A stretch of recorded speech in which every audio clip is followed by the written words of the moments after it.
Irmãos, a palavra que Deus me deu para essa noite, eu espero que, na verdade eu não espero, eu creio que vai abençoar muitas vidas.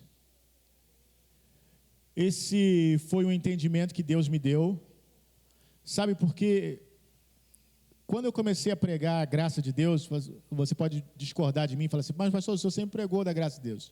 Sim, eu sempre preguei da graça de Deus. Mas ainda havia uma certa mistura. Porque é natural as pessoas, os pastores, igrejas, né, não na sua totalidade, mas uma grande maioria, pregar um evangelho misturado. Porque a gente aprendeu isso assim. A gente aprendeu o evangelho misturado com a lei. Foi isso que a gente aprendeu. Né? Foi esse o evangelho que chegou até nós. Ou pelo menos chegou o evangelho e a gente misturou e ninguém disse para a gente não misturar. A verdade foi essa. Né? De muitos anos eu desconfiava de alguma coisa, eu sentia uma incomodação no meu espírito, que alguma coisa não estava certa, até que o dia que Deus me trouxe a revelação do que realmente era. Era a mistura. Quando a gente mistura água e óleo, o que acontece? Não mistura. Na verdade, você joga o óleo na água, você pode bater, pode botar na batedeira, pode fazer o que você quiser. Quando parar de chacoalhar, vai separar a água e o óleo, não vai misturar. E a graça e a lei é a mesma coisa. Por que não dá para misturar a graça e a lei? Porque elas são duas propostas opostas. Uma proposta, a proposta da lei, é que você seja abençoado pela sua justiça, pela sua integridade, por aquilo que você é capaz de cumprir. E a outra proposta é você é abençoado através de Jesus Cristo somente. Não tem como você fazer duas coisas. O mérito é todo de Jesus. Paulo fala em Romanos 3,27 que a justiça que é pela fé, ela joga fora toda soberba, todo orgulho. Por quê? Porque nós não fizemos nada. Nós simplesmente recebemos por graça. Então essas duas coisas não dá para misturar. E Paulo é muito taxativo quando ele prega o evangelho da graça. E se perseguiram a Paulo por causa disso, com certeza perseguirão a nós também por causa disso. Por quê? Porque pelo pecado o ser humano se tornou legalista, adepto da lei. Por quê? Porque a gente se sente bem quando recebe alguma coisa por mérito próprio. Recebe alguma coisa por mérito próprio, você se sente bem. Eu fiz. Eu sou digno de receber, porque eu fiz. Mas com Cristo não é assim. Com Cristo, porque Ele fez, você recebe. Aleluia. Porque Ele pagou o preço, você é abençoado. Isso é muito melhor, com certeza é muito melhor. Porque o padrão de Deus, irmãos, para nós praticamente impossível. O padrão de Deus é impossível ser atingido pelo homem. Certo? Então, por que eu vou trazer essa palavra hoje? Porque ela faz parte da revelação da graça. Da revelação da graça. E eu sei que é possível que tenha gente que vá discordar. Sabe por quê? Porque há algumas pessoas que pregam, que pensam que pregam a graça de Deus e acham que a graça de Deus é libertinagem. Ou seja, eu estou na graça, eu posso fazer o que eu quero. E não é isso que a Bíblia diz.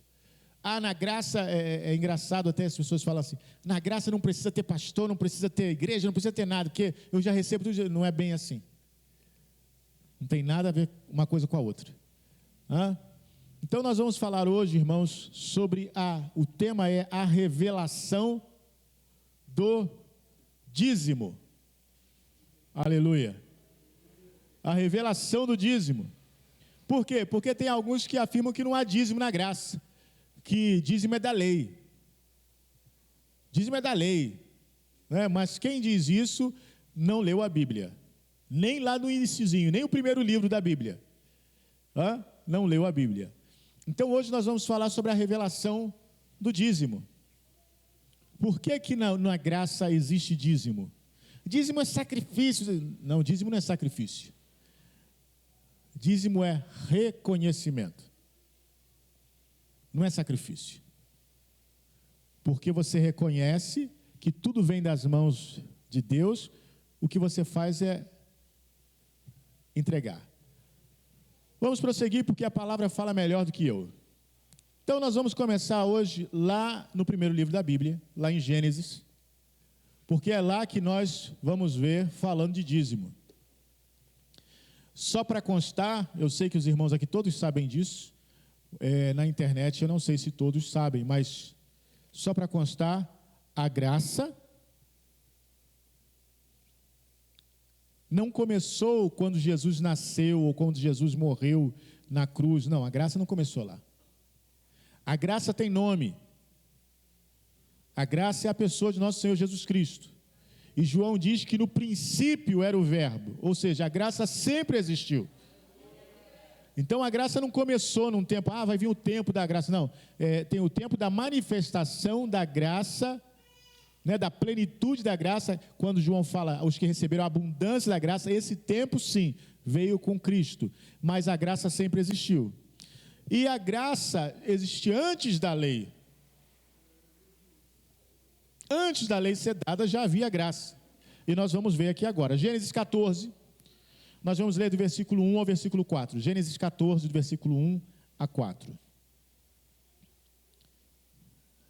Vamos ver uma história aqui muito interessante.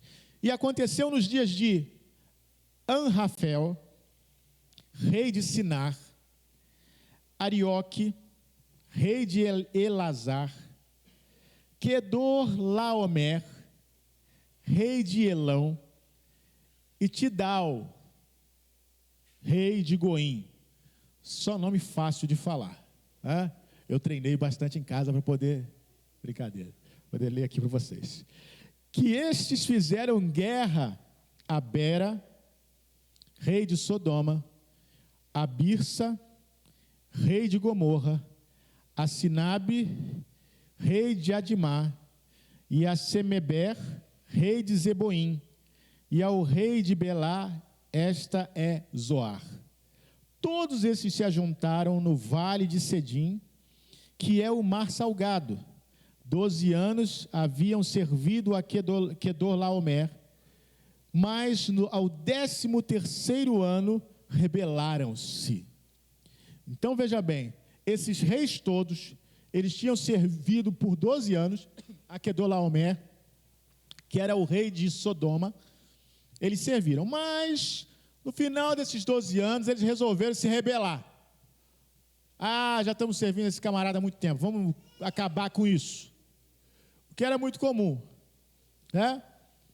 E aí, versículo 5, e ao 14º ano, veio Quedorlaomer e os reis que estavam com ele, e feriram aos refaíns em Asterote, Carnaim, e aos Zuzins, e a An, e aos Emins, e em Savé, Kiriataim, e aos Oreus no seu monte Seir, até El-Parã, que está junto ao deserto. Depois tornaram e vieram a En-Mispat, que é Cádiz, e feriram toda a terra dos Amalequitas, e também aos amorreus, que habitam em Azamon Tamar. Então saiu o rei de Sodoma, e o rei de Gomorra, e o rei de Adimá, e o rei de Zeboim, e o rei de Belá, esta é Zoar, e ordenaram batalha contra eles no vale de Sidim, contra Quedorlaomer, rei de Elão, e Tidal, rei de Goim, e Anrafel, rei de Siná, e Arioque, rei de Elazar, 4 reis contra 5. Você já imaginou uma guerra dessa? 4 reis contra 5? Você imaginou a sangueira que devia ser? Você já imaginou a confusão que iria ser? Essa foi a guerra que começou. Alguém pode dizer, mas o que isso tem a ver com dízimo? Você precisa entender a história toda para você entender a história do dízimo. Começou essa guerra toda. Até aí tudo bem. Eles estão brigando lá entre eles, não tem problema nenhum, né? Eles já estão acostumados, pode brigar. Olha o versículo 10. E o vale de Sidim estava cheio de poços de betume, E fugiram os reis de Sodoma e de Gomorra, e caíram ali. E os restantes fugiram para um monte. E tomaram todos os bens de Sodoma e de Gomorra, e todo o seu mantimento, e foram-se. Então, a parte do rei de Sodoma e Gomorra perdeu. Perdeu a guerra, e eles tomaram tudo que eles tinham e foram embora. Foram embora. Até aí, tudo bem. Mas agora vai vir o problema. Também tomaram a Ló, que habitava em Sodoma, filho do irmão de Abraão, sobrinho de Abraão, e seus bens, e foram-se. Aí é que começou o problema. Porque até então eles estavam brigando lá entre eles, o problema deles. Mas eles também levaram Ló, levaram os bens de Ló, e Ló era sobrinho de Abraão. Aí o problema começou. Bom, agora vamos pensar em Abraão. Todo mundo tem a ideia de Abraão, de um velhinho, né? Um velhinho, meio curvado, que quando Deus falou para ele, olha Abraão, você vai ser pai de uma grande nação, ele vai assim, ah, meu filho, eu já não faço mais nada, não tenho condição. Ah? Só que não, esse não era Abraão. Para aqueles que pensam que Abraão era assim, está muito enganado a respeito de Abraão. Vamos ver como é que Abraão era. Versículo 13. Então veio um que escapara e contou a Abraão, aqui ainda Abrão, o hebreu. Ele habitava junto dos carvalhais de Manre, o amorreu, irmão de Escol, e irmão de Aner. Eles eram confederados de Abraão. Ouvindo, pois, Abraão que o seu irmão estava preso, armou os seus criados, nascidos em sua casa, 318, e os perseguiu até Dan. Então, para aqueles que pensam que Abraão era um velhinho, carcomido, que não tinha condição de nada, estão muito enganados. Abraão era um guerreiro. Abraão juntou 318 homens, seus servos, os seus confederados, e falou, vamos atrás deles. Irmãos, eram 5 reis contra 4. Era muita gente. Aqueles que ganharam eram 5, eles eram muita gente. E aí Abraão foi, e o versículo 15, e dividiu-se contra eles de noite, ele e os seus criados, e os feriu, e os perseguiu até Obá, que fica à esquerda de Damasco, e tornou a trazer todos os seus bens, e tornou a trazer também a Ló, seu irmão, e seus bens, e também as mulheres e o povo. Então, um homem que tem condição de fazer isso, de lutar contra reis, e vencer, nem Sodoma com os aliados dele, Sodoma e Gomorra com os aliados deles conseguiram, mas Abraão com 318, foram lá e venceram e tomaram tudo de volta. Por que Abraão conseguiu fazer essa façanha? Primeiro, porque havia uma bênção de Deus sobre ele. Aqui não diz, irmãos, que Abraão orou, aqui não diz que Abraão falou com Deus, aqui não diz nada disso. Mas eu tenho certeza que, como Deus tinha um propósito na vida dele, ele teve uma conversa com Deus aqui. E Abraão teve vitória porque ele tinha uma bênção de Deus. Mas Abraão não tinha simplesmente uma bênção de Deus, ele sabia que tinha uma bênção de Deus. Amém? Irmãos, na graça de Deus, nós não simplesmente temos uma bênção de Deus, nós sabemos que temos a bênção de Deus. Amém? Ninguém precisa nos dizer, não, você é abençoado, você é abençoado. Pastor, eu sou abençoado. Meu irmão, você é abençoado. Você não precisa, você sabe, você tem a bênção de Deus. Sabe por quê? Porque a Bíblia diz que em Cristo nós fomos abençoados com toda sorte de bênção espiritual. Isso não quer dizer que coisas ruins não aconteçam com a gente, não é isso. Mas em tudo que você faz tem a bênção de Deus. Amém? A dona de casa que vai cozinhar, você tem a bênção de Deus quando você cozinha. Você não perde a bênção de Deus quando você deixa queimar o feijão, não. Meu Deus, que tribulação. Não, a bênção de Deus continua sobre você. O que o diabo tenta nos enganar, irmãos, é dizendo que quando alguma coisa dá errado, a bênção de Deus se afastou de nós. Já viu isso? O pessoal fala assim, isso aí é brecha, hein? Olha, vai orar, porque deve ter uma brecha aí. Ou então, isso é maldição. Queridos, nós temos a bênção de Deus. E a bênção de Deus, Deus não vai tirar.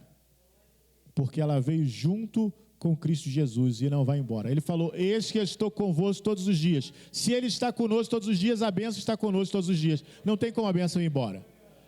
Abraão sabia que tinha a bênção. Ele foi e trouxe tudo de volta. Ló, os seus pertences, as mulheres e o povo. E aí é que começa. Versículo 19. E abençoou e disse, pulei aqui o versículo 16, não é isso? 17, isso mesmo. Deixa eu abrir aqui porque eu vacilei aqui. E não coloquei o versículo aqui na minha anotação. 17. Vamos lá. Diz assim: após voltar, Abraão de sua vitória sobre Quedorlaomer e sobre os reis que estavam com ele, saiu-lhe ao encontro o rei de Sodoma, no vale de Savé, que é o vale do rei. Certo? Então, Melquisedeque, rei de Salém e sacerdote do Deus Altíssimo, trouxe pão e vinho. O que aconteceu? Abraão chegou vitorioso com as coisas, veio o rei de Sodoma e veio Melquisedeque. Toda vez que você vem de uma grande vitória, vem o rei de Sodoma e vem Melquisedeque. Como assim, pastor? Vou lhe explicar.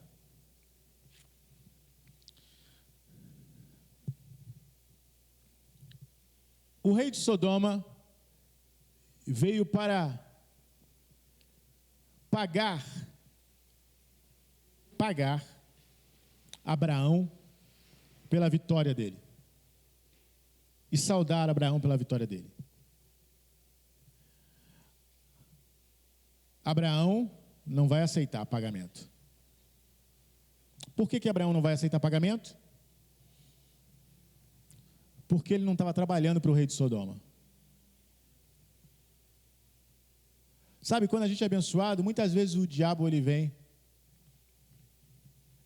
com uma proposta de pagamento para nós. Como assim, pastor? O diabo vai nos pagar? Vai ouvindo. Ele vem com uma proposta de tomar a glória.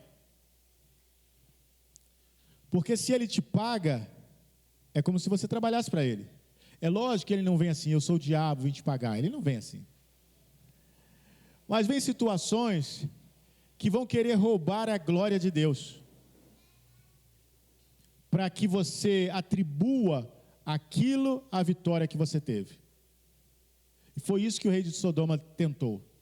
Mas Melquisedeque, que é a figura de nosso Senhor Jesus Cristo, nós vamos ver isso pela Bíblia, ele traz pão e vinho. Aleluia. E nós vamos ver isso agora. Vamos lá. Olha o versículo 19. E abençoou e disse, bendito seja Abraão. Melquisedeque trouxe pão e vinho, e abençoou e disse, bendito seja Abraão, pelo Deus Altíssimo, o possuidor dos céus e da terra, e bendito seja o Deus Altíssimo, que entregou os teus inimigos nas tuas mãos, e Abraão deu-lhe o dízimo de tudo. Então, o que aconteceu aqui? Abraão reconheceu, Melquisedeque abençoou Abraão pelo Deus Altíssimo. E declarou, olha, foi o Deus Altíssimo que deu a Abraão a vitória. Foi o Deus Altíssimo que fez Abraão ter triunfo nisso. E Abraão deu o dízimo. Irmãos, o que isso quer dizer? Muitas coisas. Primeiro, o dízimo é antes da lei. Esqueça a lei quando se fala de dízimo. Segundo, que o dízimo é revelação. Porque eu pergunto para você, quem disse para Abraão dar o dízimo? Melquisedeque não disse para ele dar o dízimo. Ninguém falou para ele dar o dízimo. Mas Abraão deu o dízimo a Melquisedeque. Abraão reconheceu, ele viu que foi Deus quem fez. Quando você reconhece Deus naquilo que você ganha, isso é revelação. Quando você não reconhece, quando você acha, fui eu mesmo que ganhei, eu que me esforcei, eu que trabalhei, eu que dei duro, então, aí você não tem revelação. Irmãos, se alguém pensa assim, não dê. Porque a Bíblia diz que aquilo que não é de fé é pecado. Então, se a pessoa não crê, mas dá constrangida, é melhor não dar. Por quê? Porque não vai fazer bem, não vai produzir o fruto que deveria produzir. Então, quando Abraão vem, Abraão reconhece: quem me deu a vitória foi o Senhor. Então, se ele me deu tudo isso, eu vou dar o dízimo. Mas é revelação, irmãos. Mas quantas pessoas ganham o seu salário, ganham lá o seu ganho lá, e pensam assim: eu que trabalhei, poxa. Trabalhei muito para conseguir esse dinheiro. Não reconhecem que foi o Senhor. Então, se não reconhece, não dê. O pastor está falando para não dar o dízimo. Falando para não dar o dízimo. Só dê se você reconhece que é Deus que te dá. Se você não reconhece que é Deus que te dá, o pastor está cobrando, o pastor vai ficar de cara feia para mim. Não faz isso não. Porque eu não morri por você, e também não vou morrer por você. Eu não paguei o preço por você. Quem fez isso foi Jesus. Então é reconhecimento, irmãos. É reconhecimento. Abraão reconheceu e deu o dízimo de tudo. Tem gente que quer dar o dízimo para Deus do líquido. Eu não sei, irmãos, não sei quanto a você, mas a gente sim que tem essa situação, a gente não tem líquido, né? A gente só tem o bruto, o líquido não sobra líquido. Mas se for dar do líquido, não vai dar de nada, né? O líquido é aquilo, depois que você pagou tudo, vai dar dízimo de quê? Não é verdade? Mas Abraão deu dízimo de tudo. Eu conheci um homem que dava dízimo de tudo. Mas de tudo mesmo. Se você desse para ele uma caneca, ele ia procurar saber quanto custava essa caneca e dava de dízimo. E dava dízimo de tudo.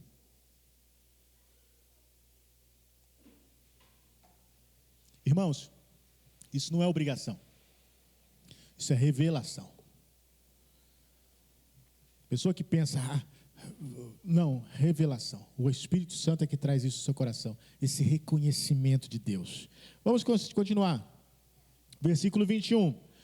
E o rei de Sodoma disse a Abraão: dá-me as minhas pessoas e os bens toma para ti.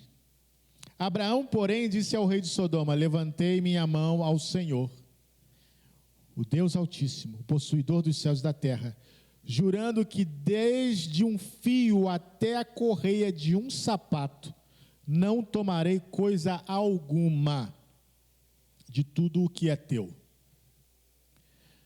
para que não digas, eu enriqueci Abraão. Aleluia. Lembra que eu falei? O diabo sempre vai vir para tomar a glória. Não, você pode tudo, você pode ficar com os bens, me dá só as pessoas. Engraçado, né? Eu só quero as pessoas.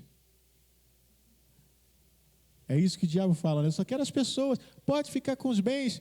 Já viu? Lá no pináculo do templo, ele falou: tudo isso vou te dar, essa glória do mundo, só me dá as pessoas. Pode ficar com tudo aí. Você quer dinheiro? Toma, eu tenho dinheiro para queimar na lareira. Pode ficar, só me dá as pessoas. É isso que ele quer. É por isso que no mundo aí ele distribui, riqueza, a pessoa tem carro, tem iate, tem mansão. Ele pode ficar, só me dá as pessoas. É isso que eu quero.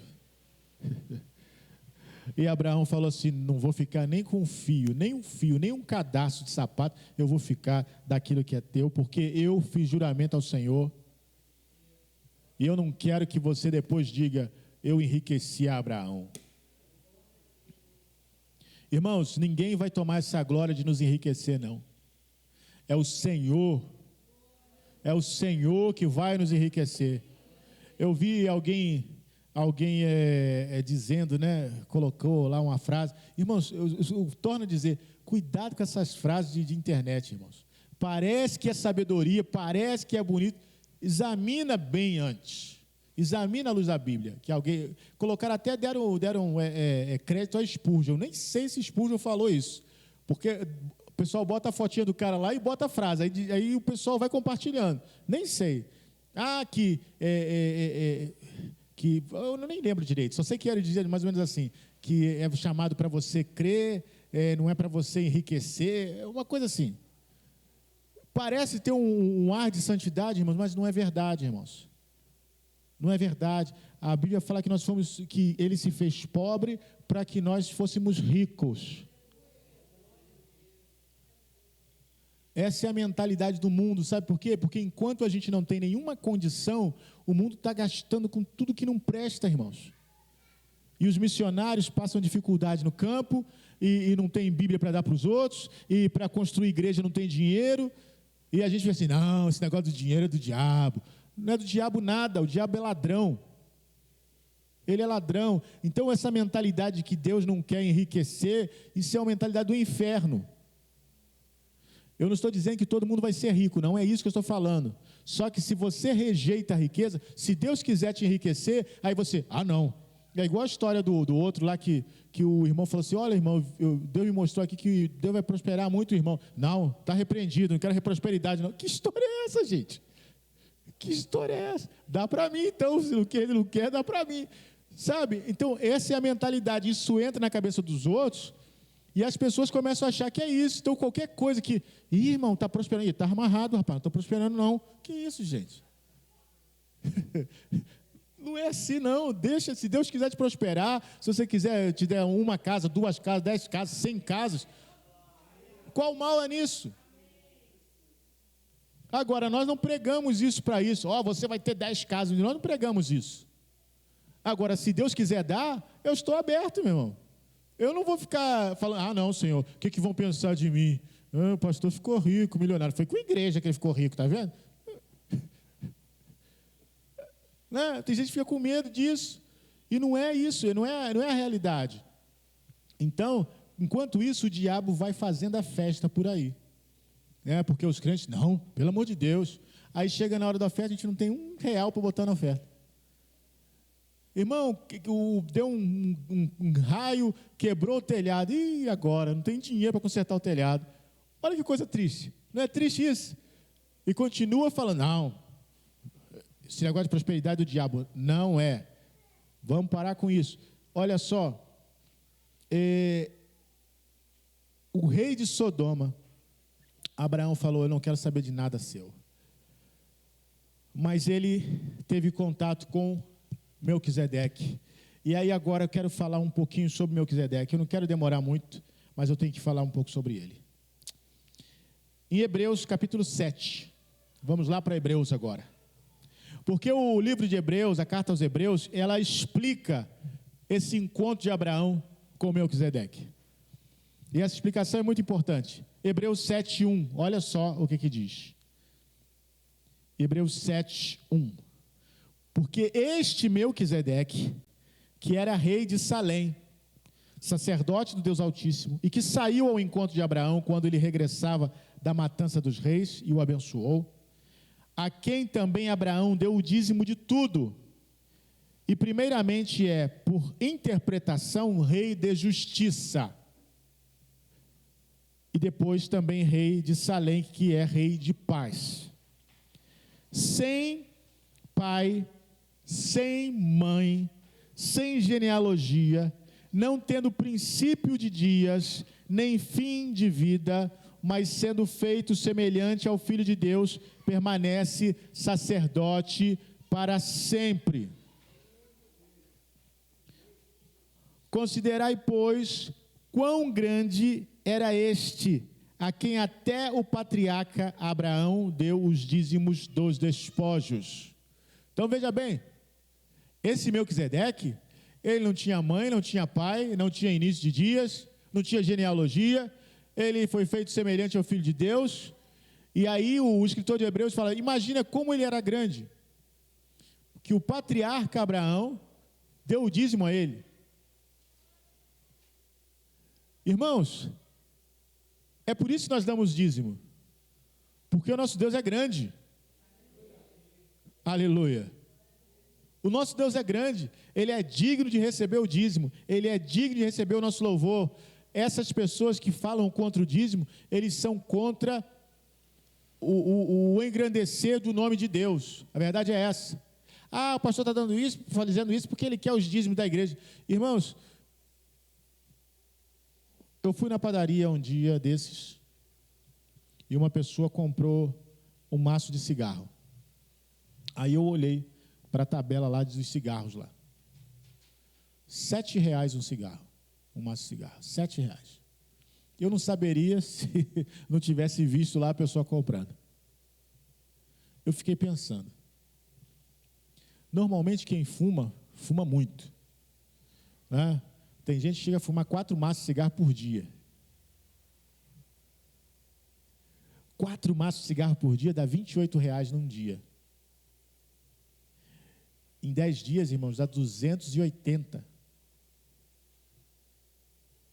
Em 20 dias, dá 560. Em 30 dias, dá quanto? 840, não é isso?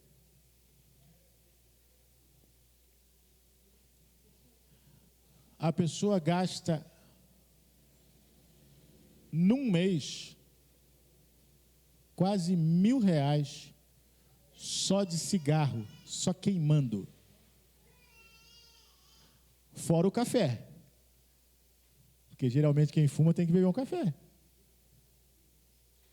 E se ele for adepto da cerveja, inteira cerveja. Eu te pergunto, como é que consegue? E o sujeito às vezes ganha salário mínimo. Como é que faz isso? Mas é contra dar o dízimo. Que é algo santo e que abençoa a nossa vida. É contra. Quanta gente aí fora é contra. Mas queima o dinheiro na ponta dos dedos. Eu estou citando só o cigarro, mas tem tantas outras coisas fúteis que as pessoas usam e gastam. Quando eu fazia faculdade no Rio, geralmente começava quarta-feira. Era quarta, quinta, sexta. Toda quarta, eu fazia a faculdade a semana inteira, mas o que começava era quarta-feira. Quarta-feira era o dia das pessoas no bar que tinha assim embaixo começarem a beber.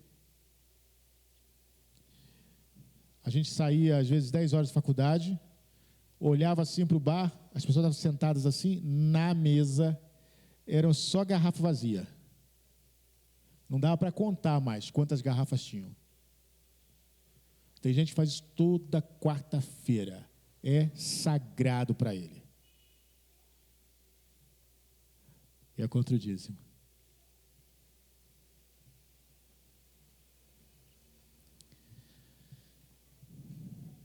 Irmãos, eu penso o seguinte, que as pessoas no mundo não têm nada a ver com aquilo que nós fazemos para Deus. E eles não têm nem direito de julgar aquilo que nós fazemos para Deus. Porque a Bíblia diz assim, quem é o ímpio para recitar o meu nome? Diz o Senhor. Então, quando isso vem de alguém de fora, ele não tem nem direito de fazer isso. Nem dou ouvido. Meu filho, você gasta mais da metade do seu salário só de bebida e cigarro. Eu não estou nem ouvindo para você. Agora, quando é de dentro da igreja, que vem essas vozes falando, olha, você não... Querido, só dizer uma coisa para você. Você está perdendo. Porque no dízimo não tem mais a maldição lá de Malaquias. A maldição, seres amaldiçoados, maldição não tem mais, porque Jesus levou na cruz toda a maldição. A Bíblia diz que ele se fez maldição para que nós fôssemos abençoados. Então, não tem mais maldição. Mas tem bênção. Porque aquela bênção de que diz que Deus vai abrir as janelas dos céus e derramar a bênção tal, existe a bênção ainda. Então tem bênção quando você dá. Agora, quando você não dá, não tem maldição. Só não tem a bênção também, mas não tem maldição.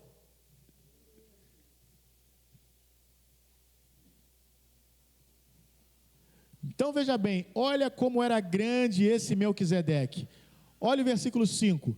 E os que dentre os filhos de Levi recebem o sacerdócio têm ordem, segundo a lei, de tomar o dízimo do povo, isto é, de seus irmãos, ainda que tenham saído dos lombos de Abraão. Mas aquele cuja genealogia não é contada entre eles, tomou os dízimos de Abraão e abençoou o que tinha as promessas. Ora, sem contradição alguma, o menor é abençoado pelo maior.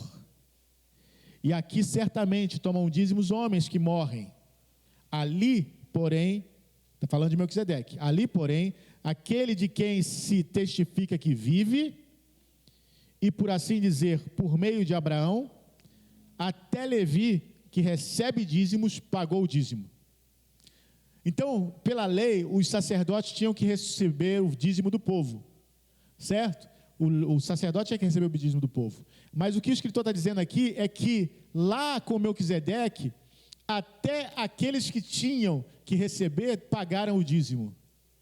De que forma? Pagaram através de Abraão. Irmãos, isso é muito forte. Por que Abraão deu o dízimo lá para Melquisedeque? Séculos depois, os levitas ainda eram abençoados pelo dízimo que ele deu lá. Ou seja, o pagamento do dízimo ainda contava para eles aquele dízimo que Abraão deu lá. Não sou eu que estou dizendo, é a Bíblia que está dizendo. É a Bíblia que está falando isso. O que eu concluo com isso? Que o que você faz aqui, que você dá aqui, irmãos, está abençoando seu neto, seu bisneto. Tem gente que vai receber a bênção que nem vai saber porque você foi fiel aqui. Olha que coisa. Você já parou para pensar no impacto? Tem gente que acha que, só botei uma ofertinha. Botei só R$1 ali, não quer dizer nada. Irmãos, nunca não quer dizer nada. Sempre diz alguma coisa. Sempre.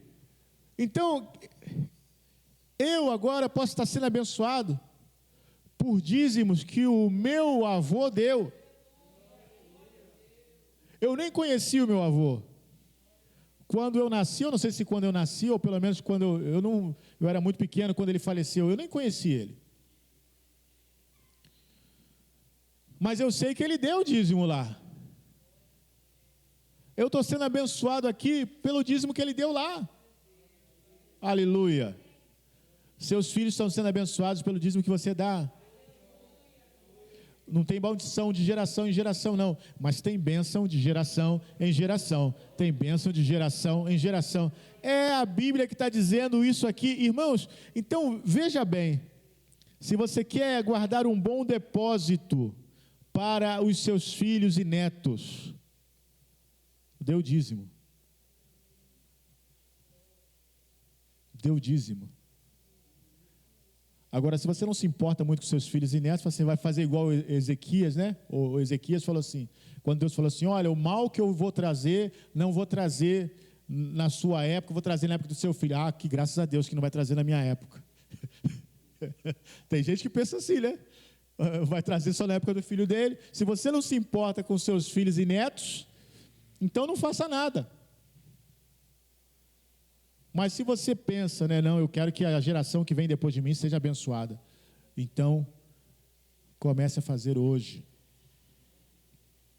Comece a dar aquilo que é de Deus como reconhecimento. Senhor, muito obrigado, porque é o Senhor quem faz na minha vida. Se eu conseguir emprego, se eu tenho uma casa, se eu tenho uma família, se eu tenho um carro, se eu tenho até algo mais, Senhor, se eu tenho vários carros, se eu tenho várias casas, se tudo isso veio do Senhor, tudo isso vem de Ti, eu vou dar o dízimo ao Senhor, eu vou dar o dízimo ao Senhor, porque eu reconheço, porque eu sou abençoado. Jacó falou isso também. Jacó, ele falou, se me abençoares, certamente darei o dízimo. Então, porque Deus abençoou, ele deu o dízimo. Não é o contrário, dá o dízimo para ser abençoado, não, porque Deus já abençoou, você dá o dízimo, e em resposta, Deus abençoa mais. Aleluia, glória a Deus. Então veja, Melquisedeque, rei de justiça e paz, nosso Senhor Jesus Cristo, esse foi quem recebeu o dízimo de Abraão. Aleluia. Será que Jesus ainda recebe dízimos hoje? Com certeza sim. Porque da mesma forma que Abraão foi o primeiro que ouviu o Evangelho, e ele deu o dízimo, hoje nós recebemos também o Evangelho e damos o dízimo. É por isso, irmãos, que o dízimo não foi retirado, porque ele não foi colocado pela lei, ele sempre teve. Lembra de Abel e Caim? Eles foram dar o dízimo, não tinha lei. Como é que eles sabiam que tinha que dar o dízimo? Quem disse para eles que tinha que dar o dízimo? Revelação.